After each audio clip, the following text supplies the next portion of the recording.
seriously authentic. Dive into the forces shaping governance, policies, and power. From the halls of government. You were there. I was not there. Check the record. Wait now. You were there. I was not there. To the voices of the people. We are suffering. This suffering is too much. It's too much.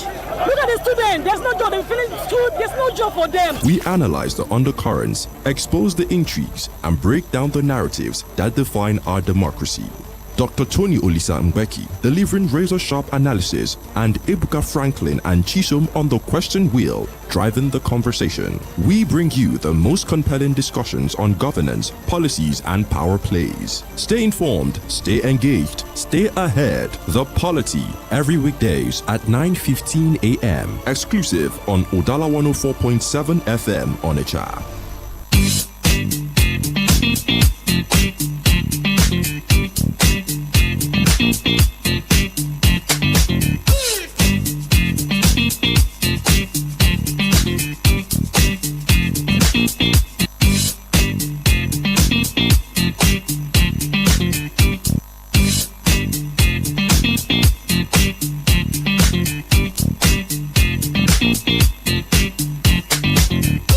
A tanker explosion in Niger State claimed over 30 lives. Some reports say 35, some say 31. But of course, we are still having incidents of tanker explosions, of articulated vehicles falling and crushing people to death in different parts of Nigeria. It was at Oka about roughly a month and a few weeks ago. A fuel station was engulfed when a petroleum-laden tanker exploded. Incidents like this, really unfortunate, still happen in different parts of the country, and of course we're going to be looking at ways of stemming the tide, ways of preventing instead of probably managing the situation when it eventually breaks out. And of course we're going to be taking a look at the arrests made at the hashtag Free Nnamdi Kanu protest on Monday in Abuja. 10 people alongside his brother and lawyer Ejimako were arrested. Conversations are still on. People are still asking questions, and of course analysts are still making sense of that event, what the law says and what it doesn't say, of course, interpretations that have been made and all of that. And of course coming to Anambra State, where there was a rally yesterday, a lot of things were said, promises were made as always, people should support, but of course at the end of the day, the democracy of the country is what we all look forward to seeing it living up to its full potential. All of those we're going to be looking at today on the Polity, and even more. Of course, my name is Chisom Chinedu. I've got Franklin Ebuka here with me, and Dr. Tony Olisa Mbeki is also here to do justice to all of the matters on our desk this morning. Good morning, Franklin. Yes, good morning, Chisom. Good morning to everyone listening to us this morning. Quite an interesting morning and interesting conversations we're going to have today because looking at the paper, as you can see, some headlines that can spark interesting conversations. And I must say that yesterday it was all about Showore making trends on social media. Take for instance on Facebook, I saw people tagging him to post, and I also saw people making posts in reference to him, because yesterday he talked about how he went to the police station to see those who were arrested during that very Free Nnamdi Kanu protest in Abuja. And people were asking questions. Okay, you were involved in that very protest. You were the convener, and then when when the protest became tough, of course they have to find their way, because they say that he who fights and runs away lives to fight another day. But what they are asking is that you went for that very protest with some persons. At the end of the day, 10 persons were arrested, including a counsel to Nnamdi Kanu, who's supposed to open his defense. His defense in a case on Thursday. Now he has been reminded in prison custody. People are asking, so how did the Showore who organized the protest, how did he go to police station to see these very guys and he wasn't arrested too? And then he went on social media, to keep on firing those who have been arrested up that they are with him. And he brought the conversation of Obona okay solungure mamili Okonaro okay. But okay, so that kind of conversation came up yesterday on social media, and then he talked about the Anambra gubernatorial election, which is on November 8th. Of course, like we told you yesterday, that the collection of PVCs for those who registered in July, it starts today. So if you know where you registered during that very CVR, go there for your PVC collection. INEC said collection cannot be done by proxy. That means you must be there present by yourself for you to be able to get that. And then something I also want to chip in this very morning is yesterday INEC had a media forum in Noka where they invited media personalities from the print, from the broadcast, and also from online platform, and they shared with them the plans they have for this very election, and they said that they are ready for this very election. But I just want to point out something that I don't know how much attention INEC has been paying to this, because in a world we live in today, we should be talking about inclusion. I'm talking about persons living with disability, because we know that they are part of the voting community, and there is this very provision in the Electoral Act which provide that these people needs to be taken care of so that they will be able to take part in the electoral process. If you check section 54 of the Electoral Act, you see some of these very provisions, like INEC must ensure that they provide assistive materials and aids for these very persons so that they will be able to vote. That law stipulates that INEC must ensure that these persons with disabilities or special needs or the vulnerable persons, that they are assisted at polling units. Take for instance, INEC is required to provide the suitable materials and facilities, including braille, large phones, and electronic devices for voters who are visually impaired or people who have other disabilities, for them to be able to vote. So INEC providing this for this very election, or we are not paying attention? Then the issue of giving preferential treatment to people with disability when they come for voting on the election day, have INEC trained their ad hoc staff for them to understand this, so that on that very day they should be able to accord them this very respect? And then people who cannot on their own make it to the Kobeko, and the law provides that they have the right to nominate somebody who can help them. So is INEC also taking care of this to ensure that party agents do not take advantage of this and begin to direct them to vote where ordinarily is not their choice? So I think that INEC should also look at these very things and ensure that they are provided while we get ready for this very election scheduled for November 8th. All right, then Tony Olisa Mbeki is also here. Good morning, Tony. Good morning, Chisom. Good morning, Nigerians. Good morning, the good people of Southeast. Good morning, Udala. Good morning, Onitsha. Don't you do? Wherever you're listening to us from, it's always a pleasure to be here, and we know very well that we are here by the mercy of God Almighty, who has made everything possible.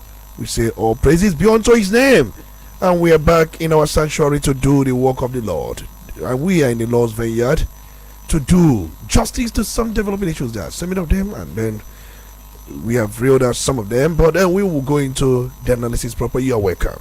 All right, then we're going to go straight to telling you what the front pages of the paper say. Right after that, we dive into the analysis proper. On our desk this morning, we have 4 papers as usual, and today the Punch is here, the Vanguard is here, and of course we have the Guardian newspaper and the Nigerian Tribune.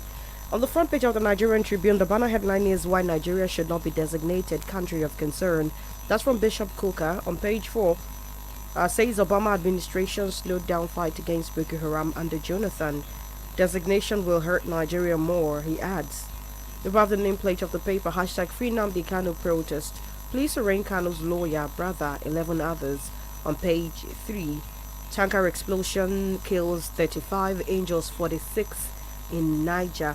This is on page 26. And also you'd see on page 5, Lagos director dies few days to retirement, 60th birthday party to be buried Friday. On page 3, insecurity, Edo government to regulate activities of scavengers, scrap dealers. On page 3. On page 5, Tinubu nominates Doro as minister for what's named to Senate. 2027, Lagos APC endorses Tinubu for second term, promises 20 million naira reward for local government with most registered voters. Interesting incentive there on page 3. And gunmen set ablaze ADC secretary, disrupt inauguration of party executives in Ekiti. That's on page 12, where we have riders. It's an attack on democracy. Aregbe Shola says party seeks independent probe. And on page 6, electricity subsidy hits 1.05 trillion naira, nearly wipes out Disco's half-year revenue. That's from an analyst on page 6. And on the health segment of the Nigerian Tribune, it is a breakthrough celebrations in the medical industry. Blood tests could spot dozens of cancer before symptoms even appear. That's from researchers on page 5 of the Nigerian Tribune. And I must say that will be an interesting one by the time they get to develop this. Let's look at the headlines we have on Punch newspaper. We have the banner headline says Convention Lamido Turaki Markafi lead PDP chairman race. The story is on page 2. It has a rider Northwest PDP set to pick consensus chair as party zoning favors region. Party set for convention. Turaki is said to be the favored one, that he's the one leading this very race to emerge as a PDP national chairman. Dairy delays APC move amidst silver republic power talks. The story is on page 2. I don't know why Dairy was in a rush to announce that he had left PDP and now waiting for talks to be concluded before announcing his defection into the APC. I don't know what he was rushing, because I even reported the fact that he acted like a social media influencer. He wanted to leave PDP, other than writing his letter of resignation to the party and then maybe issue it to the media. He called pressmen and sat before the camera to say that I'm leaving PDP. So let's see how he goes to negotiate this very power sharing between Lobobri and the Silver. Then presidential pardon, AGF orders multi-agency probe. The story is on page 2. If you go through this very story, of course, you might have some worry about Nigeria, because when the presidency announced the clemency which the president granted to about 177 persons who were convicted for different crimes, even on this platform we cried out, asking questions about the criteria, how these guys were selected. Now, going through this very story, you see that the presidency has halted, let's say, enforcing that very pardon. Why? Because they now have concerns about some of the names in that very list, and they said that for now they have put up, interagency committee comprising ICPC, EFCC, and NDLA for them to vet all the names, and they are saying that they now have fears that some, low-level officials smuggled in some names not meant to be there, to be in that very list. And my question is, this list was published by Bayo Nanoga, I can recall, and it was even published on a site owned by the government of Nigeria.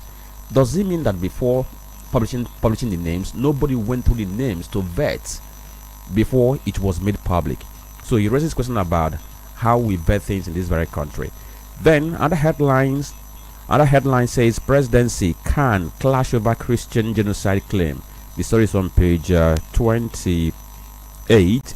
Khan was reacting based on what Daniel Bwala said, because Khan is saying that Daniel Bwala was trying to twist the conversations they had with him. Niger governor mourns as 35 killed in tanker explosion. The story is on page 4 and 5 of Punch newspaper. Then, under headline, Sonolu, Fashola, Ambode, Lagos APC endorsed Tinubu's re-election. The story is on page 7. Among the names mentioned who would not join, because they are all progenitors of Mr. President.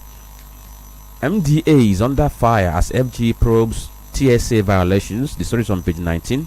Hit and run driver kills Lagos director days before retirement.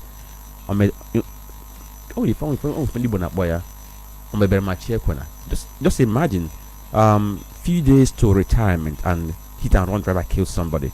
Quite a sad one. The story is on page 5. And the last story we have on the front page of Punch says Amopito resumes next week ahead of Anambra poll. The story is on page 9 of Punch newspaper. Alright then, from the Punch newspaper, let's go over to the Vanguard and tell you what the front page says. Abuja protest. Court remands Kanu's lawyer, brother, 10 others in prison. On page 5, it has a lot of riders, and one is defendants chanted war songs, police allege. I am safe, but still in Kuje prison, Ejimako. Wabara demands release of Kanu's brother, others.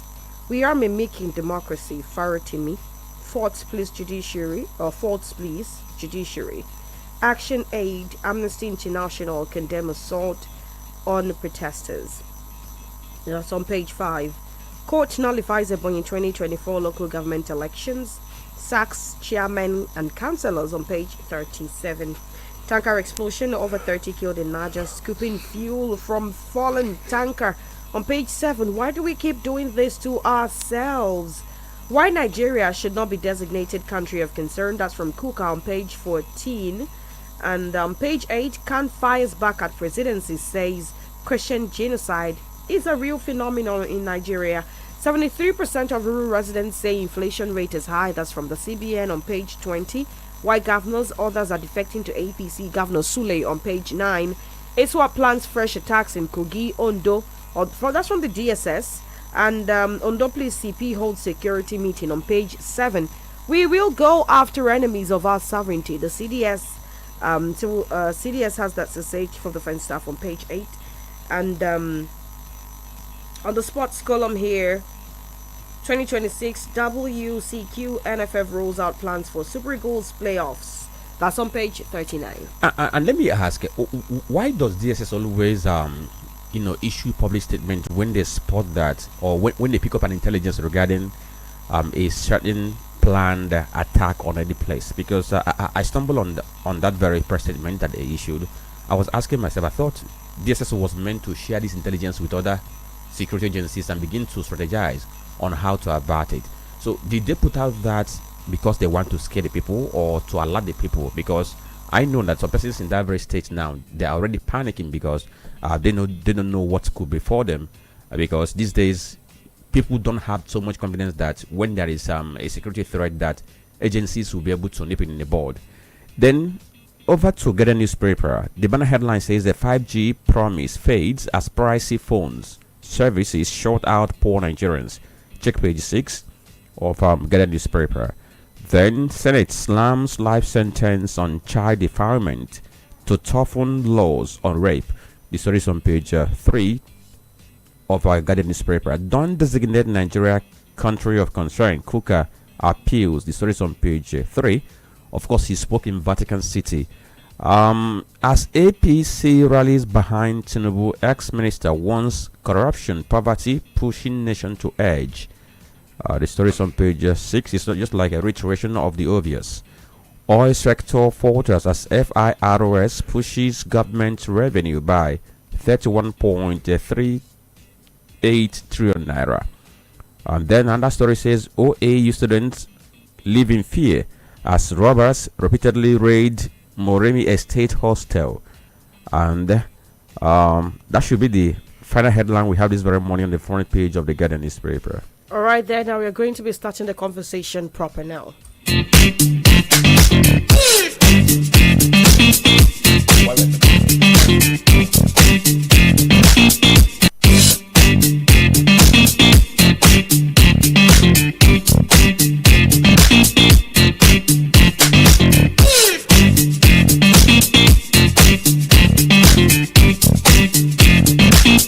If you just joined us, this is still the Polity on Udala Radio 104.7 FM, and of course we are starting the conversation proper now. We're starting off with Niger State. It was a very tragic incident yesterday, about 35 killed, 46 injured when a tank exploded.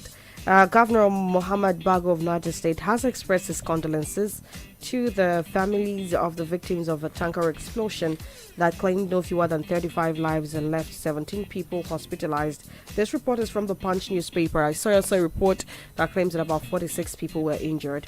Now, according to Bago, in a statement by his chief press secretary Bologi Ibrahim yesterday evening, the incident was described as worrisome, unfortunate and pathetic. According to reports, this happened around 2:40 p.m. when the tanker fell on its side in a lone accident. Now, the Niger State Police Public Relations Officer, Wasi Abiodun, in a statement, disclosed that following the incident, some residents had gone to the scene to scoop the spilled fuel. While the residents were scooping the spilled fuel, fire engulfed the tanker. All right? And so it's really, really unfortunate that in this age and time where people still get badly affected, people report of things like this happening and people really getting badly affected. It's rife. It's not hidden. And so it's really sad that when people still see a fallen tanker, they still rush to scoop fuel from the scene. It happened sometime not too long ago, just by Army Gate, a tanker fell. And it was really quite a sight that some people wanted to do that while some persons knew better than not to. So they were warning the people who were trying to scoop fuel from the fallen tanker to not do that because it is very risky. The friction can bring about just about anything, and you have incidents like this happening. Now, according to this report from the Punch newspaper, 48 victims were affected, 31 died, 17 sustained varying degrees of injuries. While we still do not have accurate figures, because this is what the police said, the Punch reported 35 dying and 17 being injured or left hospitalized. Police said 31 died, 17 being injured, giving the police detail or giving the police figure to arrive at 48 victims. But Tony, let me hear your thoughts on this, especially since all of the warnings are not new to the people. Do you think we are not doing enough to sensitize them, bringing about situations like this? First and foremost, we know very well that there have been warnings on this issue. Wherever tanker falls, people should stay away from it because of the explosive content it is, or maybe the tanker is laden with. But outside that, I would also want to add that we have weak enforcement of safety standards, we have bad roads, we also have the issue of overloading and poor vehicle maintenance, we have untrained and fatigued drivers, we have absence of designated truck parks and way bridges. These are things we don't have in this country. Even if we have them, these things are not properly enforced, and we joke with human lives from time to time. We don't pay attention to human lives. Human lives are wasted either as a result of terrorism, banditry, tanker falls, and what have you not. It's disturbing, it is troubling, and it is alarming. We're just waking up from previous tanker falls we've had in this country. And recall that, in fact, we are talking about what happened in Niger State. Was it not the same Niger State, somewhere close to Suleja, that there was this tanker fall that consumed many lives? I think that was sometime around January 18, 2025. Decode Junction near the Suleja, Niger State. And we are told that a fuel tanker overturned, spilled petrol. About 70 people died. And before that one, there was another one in 2024. I remember that was October last year, by this time last year. I remember exactly. That one was near Majia, Jigawa State. And it was reported that there was a fuel tanker crash, which followed massive explosion when locals gathered to collect spilled fuel. Over 140 people died as a result of the one that happened near Majia, Jigawa State, Nigeria.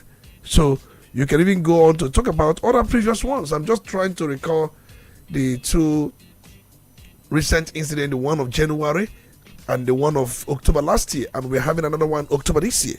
What does that tell you?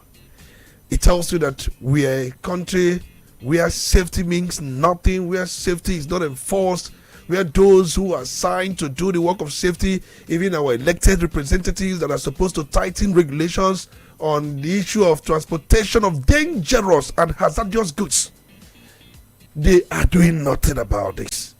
And let me say this. In fact, if we go to Europe, there is what we call ADR. And there was a treaty amongst these European countries. That treaty was something they signed, I think it was 1959, if I may still recollect very well. And in that treaty they had in Geneva, 1959, which they have updated regularly, it governs how fuel, chemicals, and dangerous goods are transported across Europe by road. How these things are moved, transported, and then conveyed, taken to one country or the other in Europe.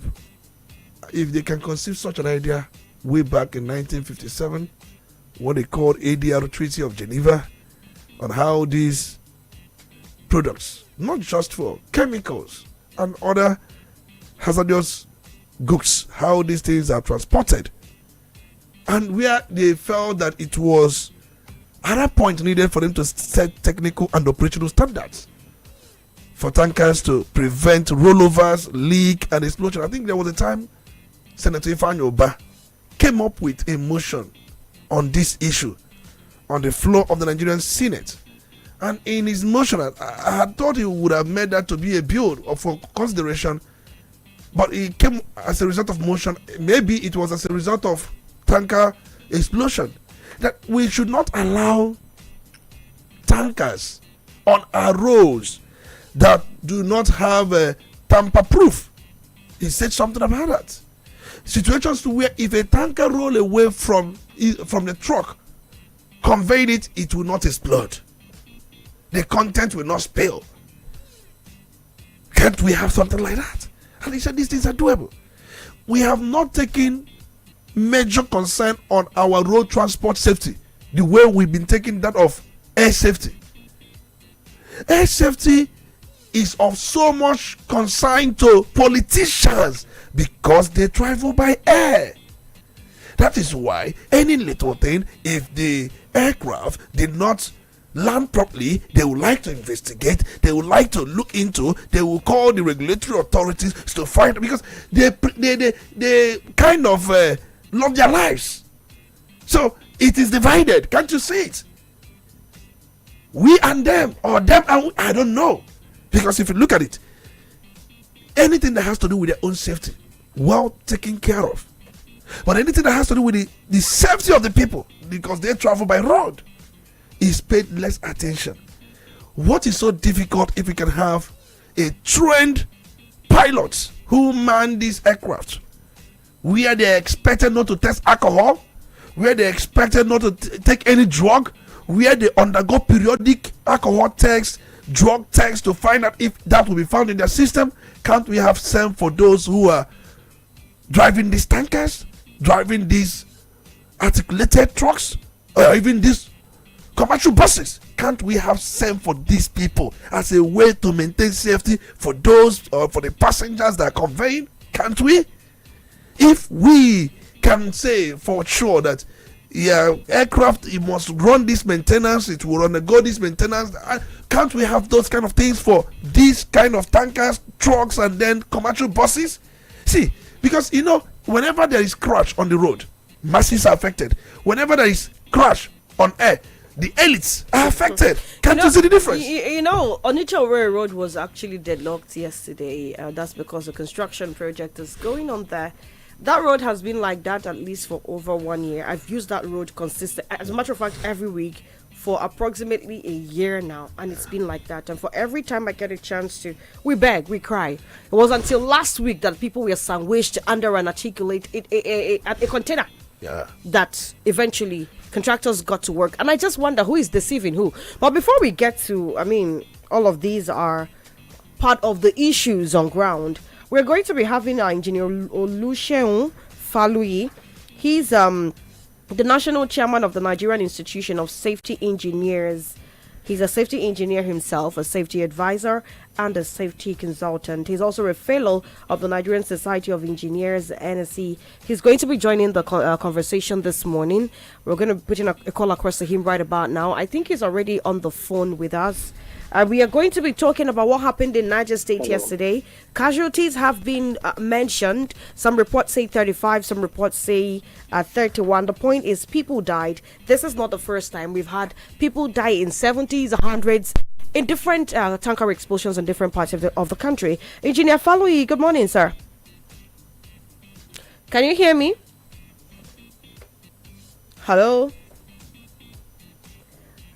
Okay, I'm not so sure he can hear me right now, so I am just going to go ahead and let's do this way. Good morning. All right, engineer is here with us, and we are trying to fix some slight technical issues here, but he's going to be joining the conversation. And of course, this is going to be revolving around what he thinks are some of the causes of these incidents, and of course, what do these petroleum tankers know? From the drivers to the owners to the places they are going to be offloading at about safety and how they work towards enforcement. Good morning, Engineer Faloyi. Good morning. Absolutely good. We can hear you really clearly now. Brilliant connection there. Brilliant, thank you. Oh, it's Udala Radio 104.7 FM, and you are on the Polity. And of course, we are discussing tanker explosions in Nigeria. On the backdrop of what happened in Niger State yesterday, it was a really messy situation. 35 casualties. It's not going to be the first. I'm pretty sure that you're aware of the countless figures that we have had in the past. And so let's start with the causes of these explosions. Generically, what are some of the causes of these explosions when, say, a petroleum tanker falls? Thank you very much for having me on this program. And first thing I want to do is express our condolences to the Niger State government, the Niger State people, and all those ones who lost loved ones in the tanker explosion that happened yesterday. It's something that for us in the Nigerian Institution of Safety Engineers, they are not just statistics, they're actually people, breadwinners, loved ones, dear ones, and so it's a tragedy for the entire nation. So we express our sincere condolences. But then coming back to what it is that you asked, that what is it that causes this? Well, the thing with tanker explosions is that there are things that have been happening for so long that we have a good idea of what it is. Let me take this one in Niger State, for example. The tanker explosion that was low, it didn't didn't say it, somebody collided with it. It happened in the afternoon. It was about 2 o'clock, and it overturned. Now, one of the things that is a big cause for that kind of accident is human factor. Okay. Maybe 60% of the road traffic accidents, or maybe more, that happen on the Nigerian roads for these kind of tankers have to do with the drivers themselves. So sometimes they're inebriated, sometimes it is that they're not in control of their actions, sometimes they're not fit, sometimes they're not competent. So that is one very big causative factor. Another factor for this kind of incident are the roads. Now, the roads themselves, this is something that is like a lone accident. The road may have uneven surfaces. Sometimes there are some roads, even though that side of Niger State, what it is that we get where it was agile, is relatively flat. If the roads are not properly maintained, you tend to have that you have potholes, and if you have trucks that are heavily laden, as has been mentioned on your program by the previous commentator, you start having ridges. These ridges, they tend to make tankers that are filled with liquid to be unstable if they are driven at speed. So a liquid cargo, because it's not solid, it's not dry goods, it means that as it is rocking because of the potholes, it causes additional instability, and then it can turn over. But then the third thing that is also a causative factor is that the tanker itself, if it spills, it is not supposed to lose its contents. It's not supposed to suffer a loss of containment if it is properly built. And so one of the issues or challenges that we have is that the tankers themselves are not built to proper standards. Tankers that are imported from outside the country, that are manufactured outside the country, they don't tend to lose containment if there is an accident. They have a bulkhead, or they have a rollover protection. But the ones that are built here in Nigeria, maybe it is on the Suleja Road, maybe it is Wildo near those who fabricate it, they do not make them such that they can withstand such impact. And so you have those problems. Now that is, I would say, a third thing. But the fourth thing, and this is not about the road, it has to do with us as a people. And I believe it has been alluded to. Many of our people, whenever it is there's such an incident, they tend to come and look, they tend to come and scope, they tend to come and take pictures. Well, this is something that we continually need to educate our people. The big problem why it is that we have these tragedies, it will have been just a tanker, it will have been just a driver, but we will have up to 35 people or more if it is that we have people coming to just come and gawk at it. So we need a sustained public awareness campaign that says don't approach, don't film, don't scoop. Call 112. 112 is the number for the emergency management services, NEMA. Is that people should be reminded, don't film, don't approach, don't scope. Call 112. If everybody, all of us say it, if there's a falling tanker, don't approach, don't film, don't scoop, call 112. It will reduce the death. Okay, Engineer Falui, I know people are going to be asking, why shouldn't I scoop this opportunity to get fuel free? Why shouldn't I scoop? Please tell the people what happens when they go to scoop. So when they go to scoop, what tends to happen is that you create a hazard. These are very volatile products, hydrocarbon products. When it is that they spill on the road, they create a vapor. As the vapor starts to evaporate, for example, in Niger State, yesterday it will have been hot. As it starts to evaporate, it creates an environment for a fire. It is a disaster waiting to happen. There's what is called the fire triangle. If you have oxygen, if you have heat, and then you have a fuel, then you have completed the triangle for a fire. So if anybody goes there, they're walking into a fire that is about to happen. There is fuel, that is the liquid fuel that has been spilled. There is heat all around, and then there is oxygen in the air. So people should not approach. It may be tempting to say this is an opportunity, but it is not worth it to lose our lives. If a person loses their lives, perish the thought that maybe it is a breadwinner. It means that, what about the children? Who's going to pay for their schooling?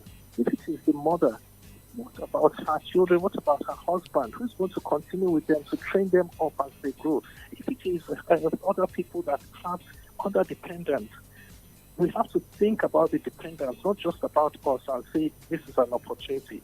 It is something that we have to be very careful about. We should not approach. We should not film. We should not scoop. We should call 112. All right, Engineer Falui, one more question for you before I pass it over, or I hand you over to my co-anchor here, Franklin. When you were speaking, you said something about imported tankers built with a no-spill capacity. But tankers made in Nigeria are not built to that international standard. And I'm asking for someone who is in the safety circle and a stakeholder, what policies are in place? What regulatory frameworks are used and actioned on to make sure that these tankers made in Nigeria are made up to international standard? Because we see the casualty figures. Now, I'm going to give you a quick rundown. In 2020, we had 97 people die, 112 people injured between January and December. Now, these are reports from some sources. In 2021, 79 died, 240 injured. In 2022, 85 died, 21 injured. In 2023, 27 died, 40 injured in 4 tanker tragedies, right? And in 2024, 289 died in 8 incidents, 111 injured in 8 incidents from January to December 2024. Now, probably Tony, when we start the conversation, I'd like to know if poverty has a role to play here, because it looks like in 2029 the figure really peaked, and some persons will say, there is hunger in the land. But before we get to that, engineer, like I said earlier, what are the frameworks in place, and are the bodies involved really doing anything to clamp down on these makers of substandard tankers? Because that's what I practically interpret this as. If you make tankers that do not have no spill capacity, you have made tankers that are walking time bombs waiting to explode. I totally agree with you. And just to tell you what the frameworks are, they are on several levels. The regulator for petroleum activities in Nigeria for downstream, those ones that have to do with petroleum tankers, is the NMDPR, the Nigerian Midstream Regulatory Agency.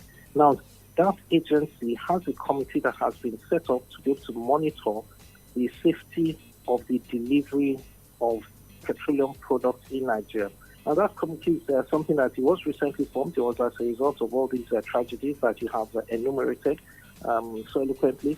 But it is something that also needs to be expanded, and it also needs to have a stronger bite. I think one of your commentators mentioned earlier that enforcement is one of the issues that we have in Nigeria, that we know what to do, we hear what to do, but it's actually to do it that there's a gap. So we do need to have more monitoring and then more consequences for those ones who are in breach. But in addition to saying that there are people monitoring when there is a disaster. Doing that is somewhat reactive. Is there something more proactive? Well, yes, you're right. It's more proactive in saying what are the standards for design. The standards for design and construction of those tankers is something that it is the province of the Council for the Regulation of Engineers about the practical engineering, and also the standards for products is the Standards Organization of Nigeria to monitor whether things are manufactured to those standards that are the Nigerian industrial standards. Now, there's an advocacy that the Nigerian Institution of Safety Engineers have started. We had a tanker workshop that brought together all these regulators to talk about this issue about petroleum tankers. We talked about it in April, and we had the road safety call, we had the NMDPRA, we had the SON, we had COREN, we had all the regulators come together so that we'll have a multi-stakeholder approach to handling this issue. Whenever it is that monitoring and enforcement is done in silos, then you can have things that will fall through the cracks. But yes, you're right. Looking at it from the downstream approach, which is saying the reactive, but also the proactive approach, we have also started that. Maybe one more thing that we are doing at an institution, and this is the Nigerian Society of Engineers now, is the advocacy with the people, with the communities. More and more jingles need to be produced, more and more community leaders need to be engaged, and this is what it is that we are doing as a framework to be able to address this issue. All right. Thank you, Engineer Faluyi. We're going to take a break at this point. All right. You stay on the line, please. We attend to some commercials. When we come back, we have some other questions for you.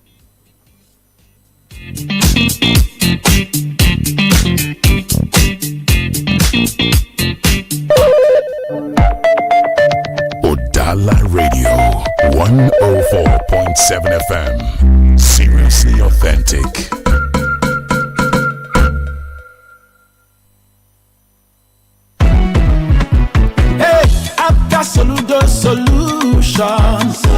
One man day, a man with the world sabi, a man with Nigerians sabi, a man with Indian Ambra sabi. Now a man now man of the people. We get compassion, we dey feel the people. Man we trust and we get experience. Man we don't determine to do good for him people.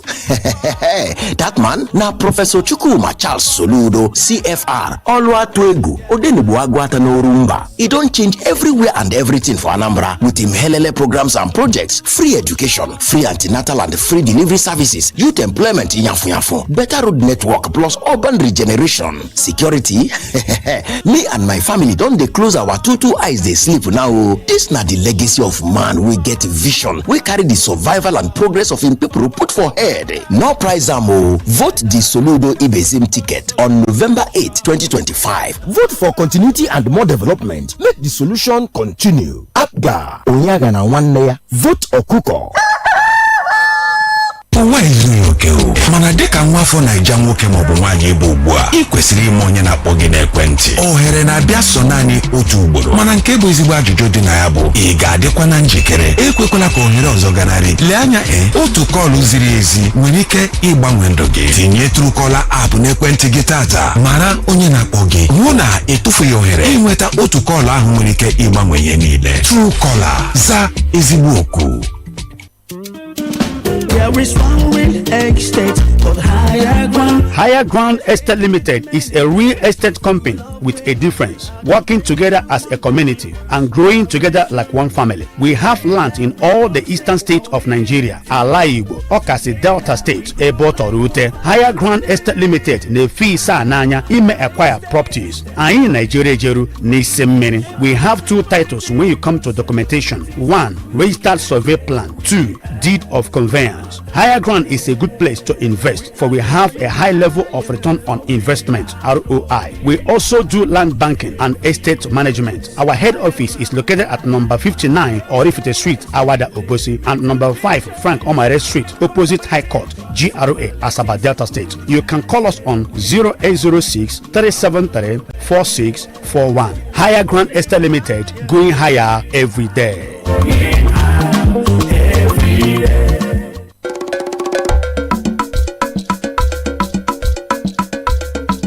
Udala Radio 104.7 FM. Seriously authentic.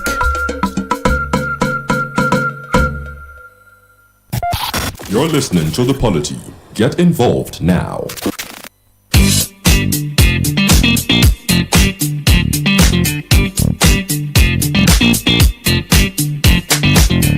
Still the Polity on Udala Radio 104.7 FM. We're still talking about tanker explosion disasters in Nigeria and, of course, what we can do as a people, as a nation, collectively, all right?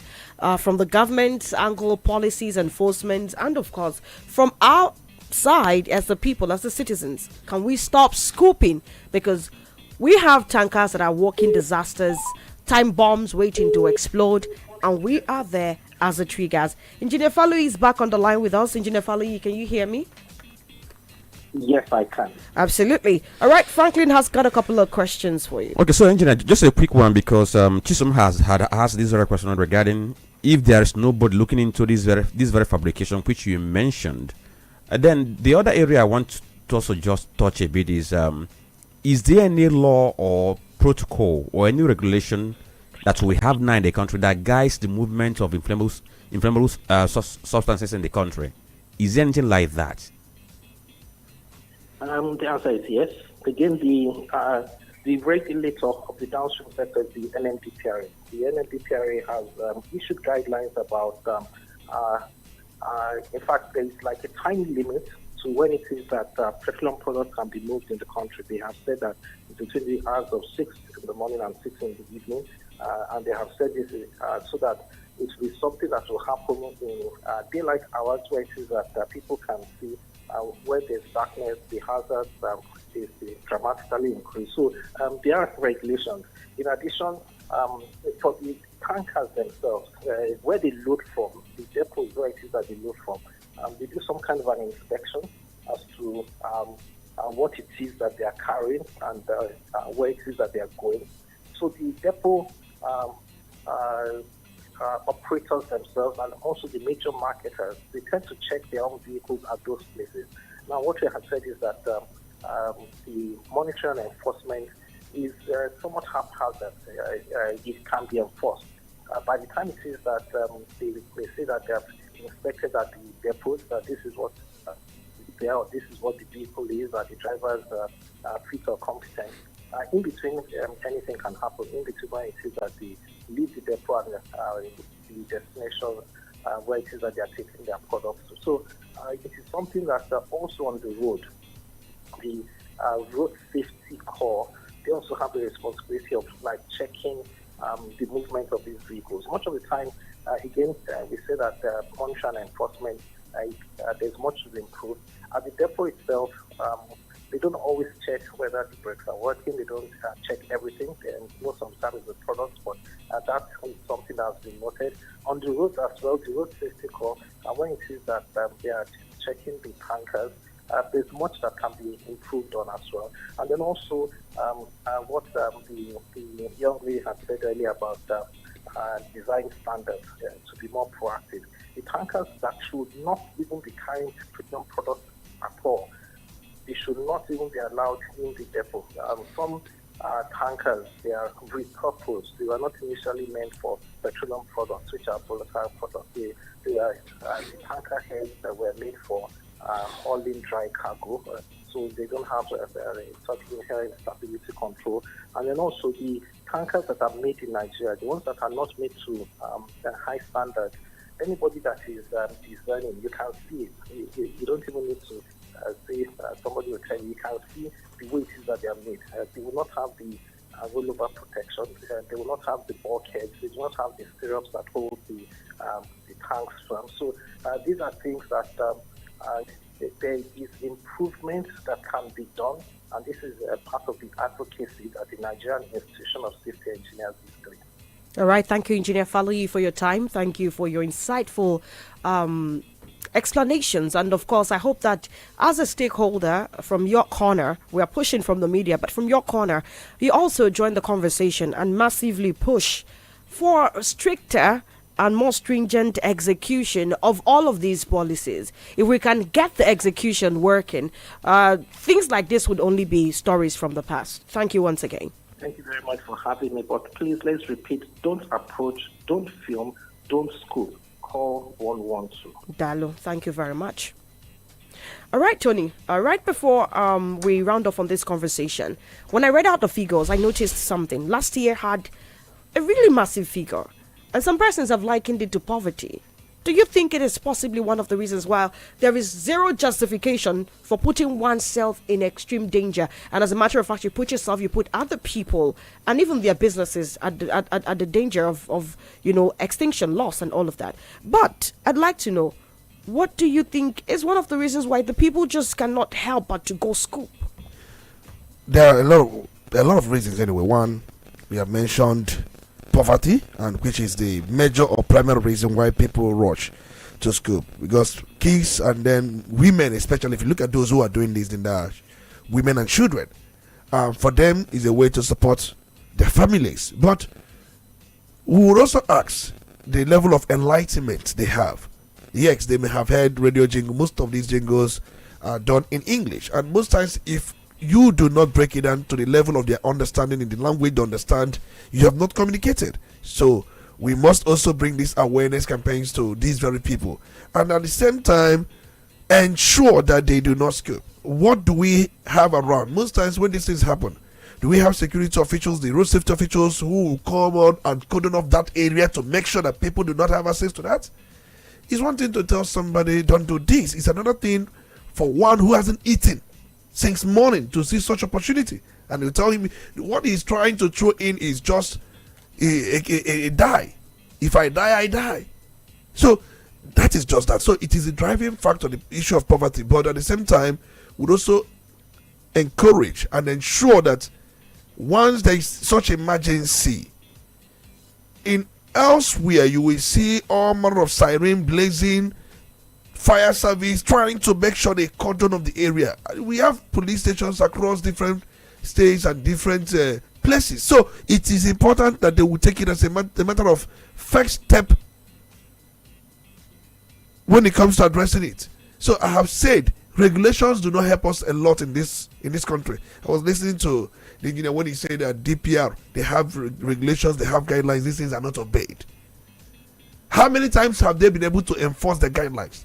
How many times have they been able to enforce the regulations? You don't just go to court and sue somebody for regulation or sue somebody for guideline. What do you go to court to sue somebody for contravening a law made by the National Assembly? That's why I have always canvassed for a law. Franklin asked, do we have any law? The engineer said, yes, we have. But he went on to call regulation and then other guidelines by the NDPR. Well, that's not what we need. What we need is a guiding law, an enforceable one, not just a law, enforceable one, where people can go to court to sue some of these drivers, even the company or whoever that owns it, even government. So we need such kind of law in this country. We can help better the way things are. We must address road safety the way we address air safety. Most road safety officials we have in the country, many of them have turned to money making. They are on the road for money. So they are not primarily there to do what they are statutorily empowered or mandated to do. Most times when you see them, they are there looking for overload. And most times when they catch these drivers, what they go in with exchanges. The money the drivers will give them, and they allow, once you give them the money, the overload is now licensed. You can now load more. Okay. Let me just quickly add, because I want us to leave from this very point, because this issue of nobody looking into the activities of these very people is quite troubling. You mentioned DPR, and in my mind quickly ran to there's this very regulation. There's a regulation in this country whereby if you're operating a petrol station, you don't need to co-site a gas station in the same place. It's a standard regulation, but guess what? It is standard practice. People still do it, but DPR overlooks it. There are DPR there. I said it is standard. In fact, if you have fuel station and you don't have gas station inside, you are considered you don't know business. So, but it's against the protocol on how this should who is checking should operate. Now, who is enforcing? Now, the only thing I want to drop on this issue of petrol tanker happening, because Tony talked about emergency response. Because what I discovered in this country is that our emergency response is also very, very slow. And why is it slow? there's a part that we can trace to the agencies. There's a part we can trace to the people, because some of these very agencies are not always on the road. So we who are on the road, who get to see all these things, how prompt are we in reporting? Do we have access to these very persons? Do we have access to the phone numbers we can report to? I'll give you an instance. I think on this program now, one day I was coming to work and I met this very accident that happened around the Baran Junction involving, a truck carrying diesel and then what's it called again, a tipper. Now, guess what? I was happy that the wage was managed, because as I was at that point in time, I made a call to FRSC and also a call to fire service. And in a matter of minutes, people had arrived to respond to that emergency. Now, the one that happened in Niger State, it happened around 11 a.m., but police said they got a report about it around 2:40. So the two things here we're rounding off on. Are the people aware of who to call when things like this happen? Do they even have faith in these people, so much so that once something happens, they put a call across? And again, the people being called, are they available and on ground to respond? Citation. You can't be in Oka, and when we need fire service, you start coming from Oka to Onitsha. Recall it was a major issue when we had a lot of main market fires a couple of years ago. So the point is the situation of these responders and their offices, probably have them situated in strategic places where it will be very easy for them to access areas of these incidents. And this is how we take down the conversation on that particular angle. We are going to Abuja now, because the court has remanded Kanu's brother, his lawyer, and 10 other persons in prison. Some others say, in custody, pardon me.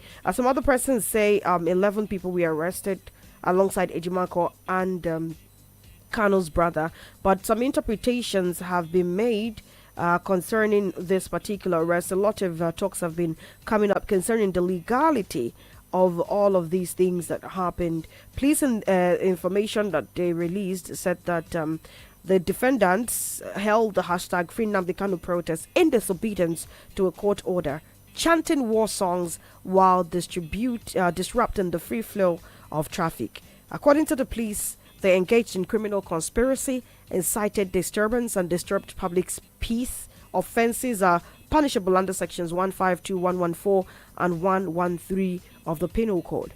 The charge against the defendants read that on the 20th of October 2025, Barrister Aloy Chimako, Prince Emmanuel Kanu, also known as Fine Boy, Joshua Emmanuel, Bishop Wilson Anya Lewechi, Barrister Okeru Kingdom Nnamdi, Clinton Chimeneze, Gabriel Joshua, Isiaka Husseini, Onyekachi Ferdinand, Amadi Prince, Edison Ojisom, Godswill Obiama, all of them being males, were arrested by a team of security agents in different locations within the FCT while involving themselves in inciting disturbance, a breach of public peace, in disobedience to court order.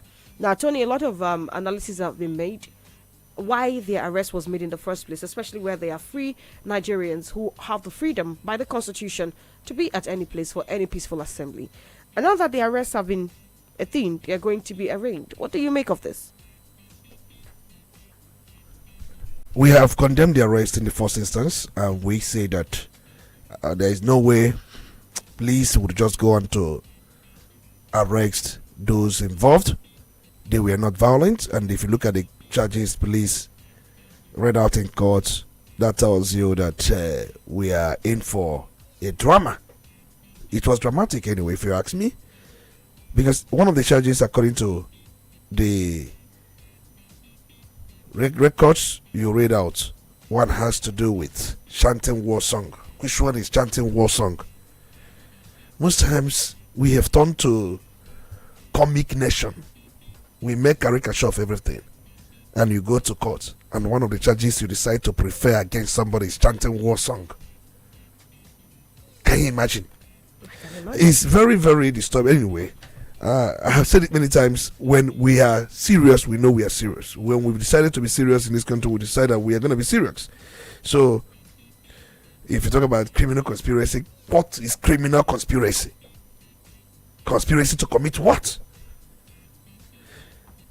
I don't know. Most times, the taxpayers' money, they are not being utilized. They are not being used for public use. I've said it many times.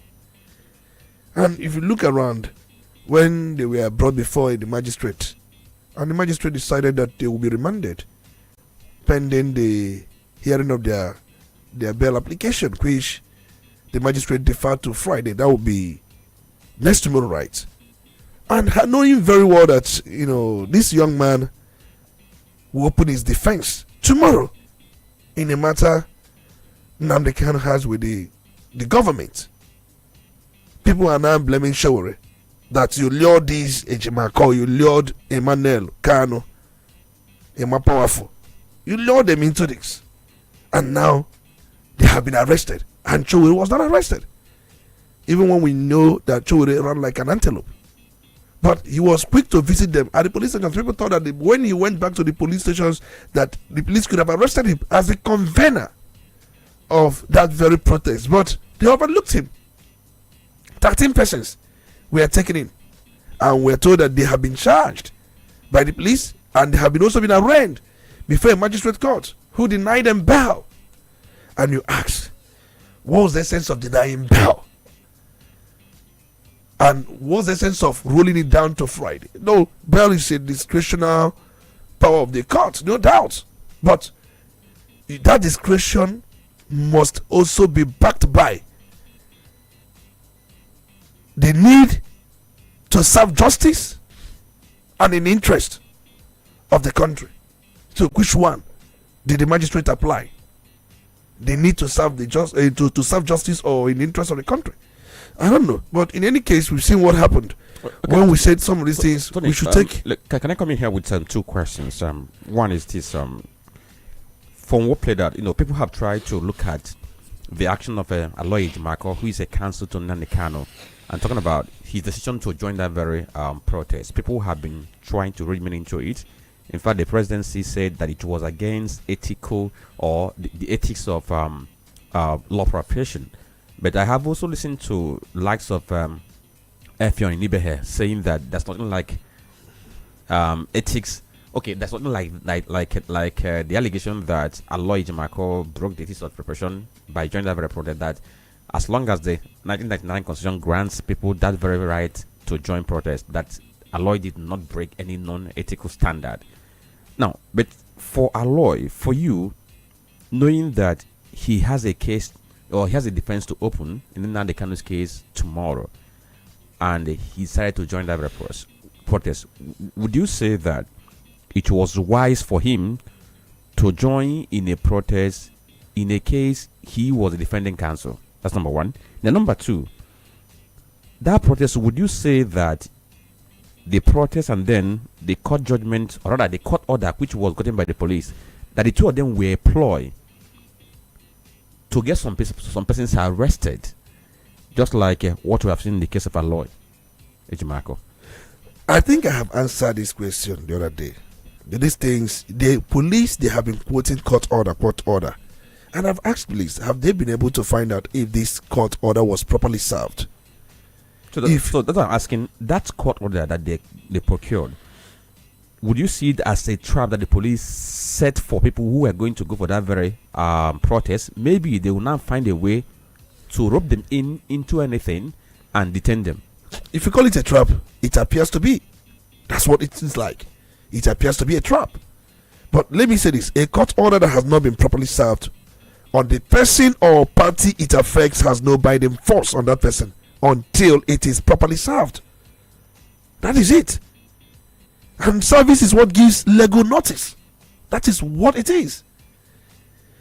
Without notice, the person cannot be said to have willfully disobeyed or violated the order.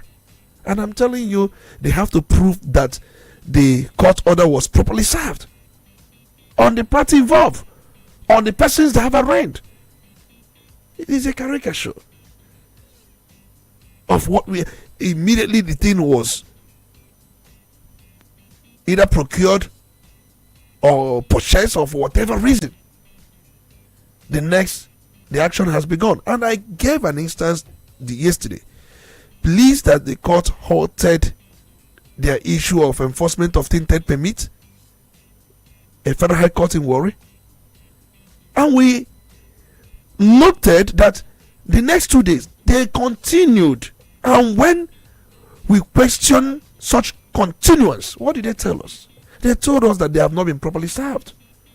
For the fact that they have not been properly served, what it means that order has no binding force. That's what they told us.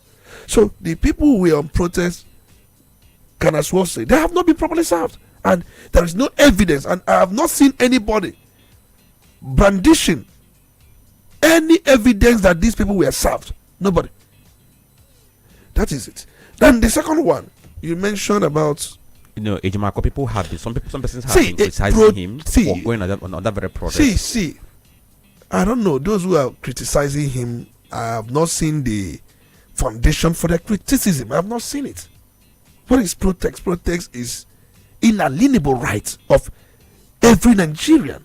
Maybe not every Nigerian. People in certain professions are not allowed to protest. There's no profession apart from those who sign some ethical conduct. The military. That is ethical conduct. That's what I mean by certain professions. There's no law that says they will not. That's their own internal. That is just that. There's no law. That's like an explanation of what I just said. That's what I'm saying. Constitution makes it right that every Nigerian and their own law or their own ethical whatever is so inferior to the Constitution of the Nigeria, is inferior. All right. See, the issue is this: for Ejimako to have joined protest, yes, he has a case in court. But if you also have any reason to join protest, why not? But the most important thing, when we talk about protest, it is expected that the protest must be peaceful. What is protest? We are seeing protest in this country as a felony. We are seeing protest in this country as a crime. Protest is not a crime. You walk on the road. You walk right in the street to say you don't want this. I want this. This is what I want. This is what I don't want. Is it a felony? Is it a crime? Who says that if I have a case tomorrow in court over the same thing I'm pressing for, who says I cannot say or walk around the streets or go and say I don't want this? Yeah. Even when I'm saying it in court, I can still say it. Why in the streets? This is not a kind of case that is in court. It's being handled by several lawyers, and one of them is Onitsha Bazo-san. So when this issue of protest came up, he said that all they care about is to go to court and make the defense, go to court and make the case. And the issue of protest, he somehow put it aside, that it shouldn't be something they should preoccupy themselves with. Let's go to court and deal with a case. But on the other hand, Aloy Ejimako and some other persons, join on that very protest. So as a lawyer, if you're in this position as a lawyer, and your client is being held unlawfully, and you have tried everything within your rights for you to ensure that the person gets a freedom, and it's not coming forth. So if you find yourself in that position, would you join others in protesting in a case you have in court, and you have a chance for you to go and make a case? I think Onyeshi SAN has a different view as against what Aloy Ejimako has. They have their various views. One, Onyeshi believes the protest should be in court. Whatever protest we have come up with should be in court. That's what he believes. Aloy also believes that while we do that of the court, we can also do the one either in the street or on the road. So that's his own belief. All right. So in all of this belief, they are all correct. Well, we keep our fingers crossed and see how all of these pan out in the coming days. A word reaching us is that ASU has suspended the 2 weeks warning strike.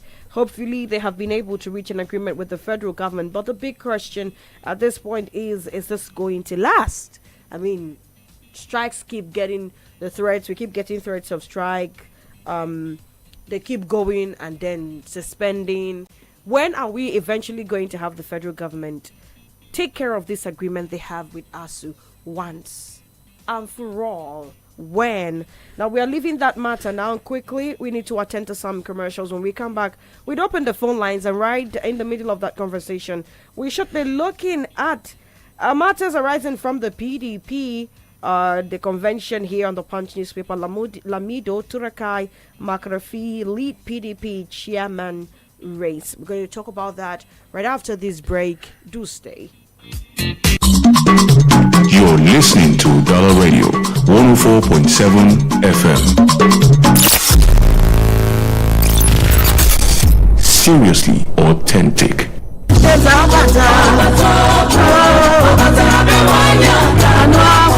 ụmụ Chineke cherekwanụ n'ihi na ihe anyị na-achọ n'uko elu ọ nwụchiela gị n'ụkwụ. Nke ugbu a bụkwa Ukpo City Wide Crusade site n'obiọma ndị Ukpo Christian Association. Nke a bụkwa pụrụ iche n'ihi na mgbanwe nnwere onwe nzọpụta ga-adịkwa live. Isiokwu ọgbakọ crusade a bụkwa The Lord He is God. Onye ozi Chukwu etere mmanụ pụrụ iche Apostle Johnson Suleman ga-awụchikwa live n'Ukpo wee totuo ike nke Chineke n'ụdị pụrụ iche. Ndị ọbụla betere mmanụ Ambassador Chinyere Udoma nakwa Minista Edwin Alex ga-anọkwa live n'oge a. Ọgbakọ crusade a ga-akpọrọ n'ụbọchị Tuesday mkpụrụ ụbọchị 28 nke Ọktoba afọ anyị nọ n'ime ya n'elekere 4 nke uhuruchi kpọmkwem, nakwa n'ụbọchị Wednesday mkpụrụ ụbọchị 29 nke Ọktoba na elekere 8 nke ụtụtụ nakwa n'elekere 4 nke uhuruchi. Ogige Walter Memorial Secondary School a na-akpọbụ Boys Secondary School Ukpo na ncherịta iru All Saints Anglican Church Ukpo n'ime kansụl dị nke Ọfịa nke Anambra Steeti. A ga-enwekwa ụgbọala ga-ebu ndị mmadụ n'efu n'oge a. Maka ihe ndị ọzọ ị ga-achọ ịmata kpọọ akara ekwentị ndị a 09039521048 maọbụ 08062978399. Ekwela ka akọ bịa aka maka crusade a, gwazikwa ndị ya dị uno.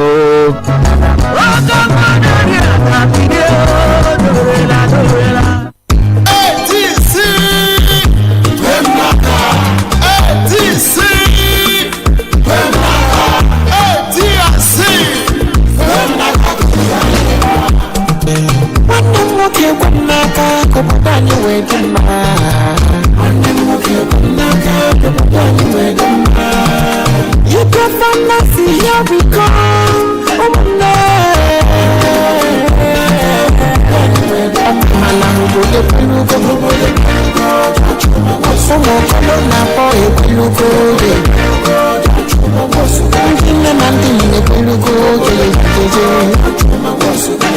Vote John Chuma Nwosu of the African Democratic Congress (ADC) as the next governor of Anambra State. ADC,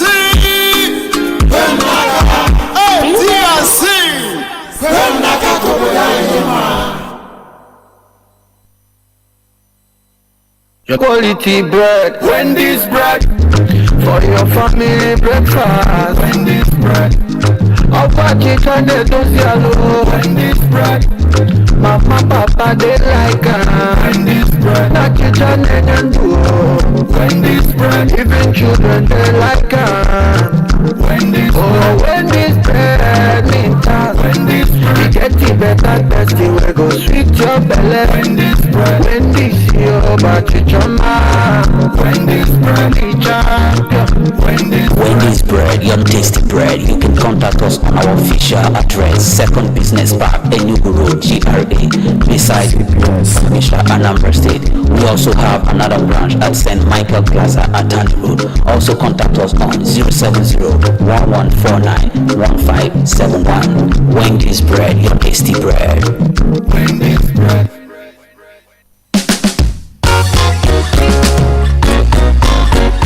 Metwaka nobi, when metwaka nobi, so bend you woman, metwaka nobi, konyanga na one ya, metwaka nobi, to bebe zero kuko, mama forgot chipozo,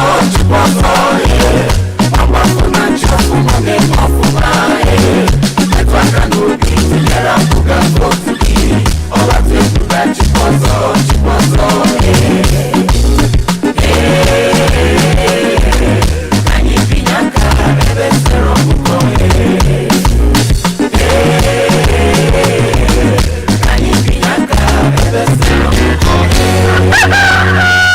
Wambo binyaka ebe sere ọkụkọ ka ọlụ atụ egwu rụrụ ọrụ ọma gaba n'iru. This life no balance. We wake up early, work hard, sleep late. Then we do it over and over again in the pursuit of success. The hustle is the hustle, but you got to shine your eyes. Good or bad, one call can change everything. The hustle got you here, but the right call takes you there. True caller, take the right call. You're listening to Udala Radio 104.7 FM. Seriously authentic. You're listening to the Polity. Get involved now.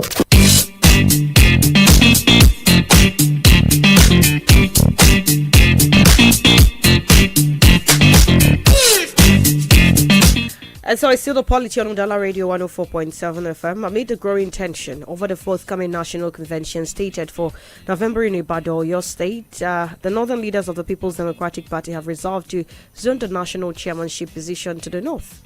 To the northwest precisely, in a move aimed at unifying the party ahead of the crucial exercise.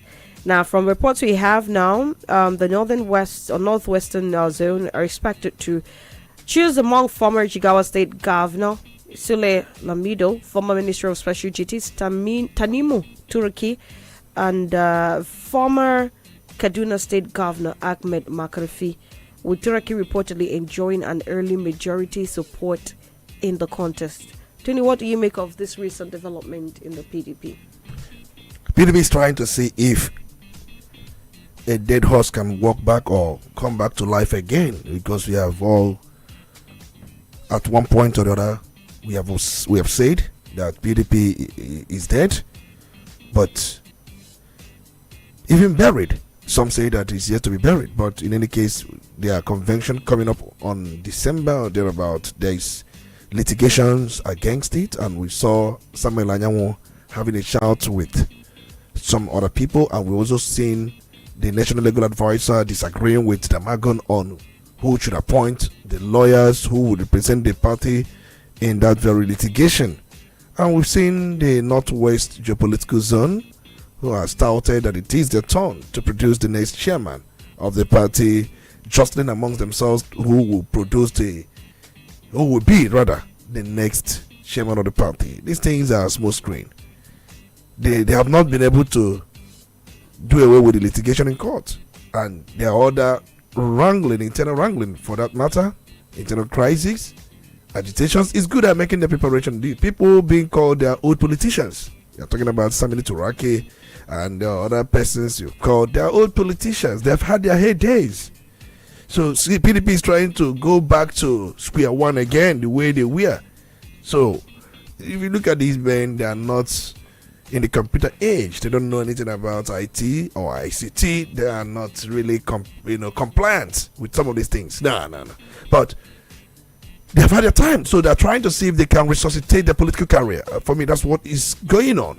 And as for those who are jostling for one thing or the other, it is their right to do what they're doing. But the most important thing is the fact that Nigerians, over time, Nigerians have spoken. And they have spoken loudly as well on the fate of PDP. So PDP remains where it belongs. And as we speak now, the remaining governors of PDP have shown interest to deliver Mr. President. Those who have not formally defected. You're going to talk about Muftwang of Plateau State. You're going to talk about Abu Kefas of Taraba State.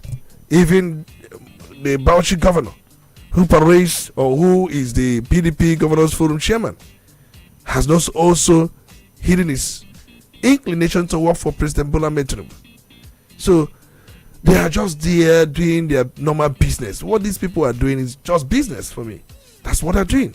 Okay, you call it business, Tony.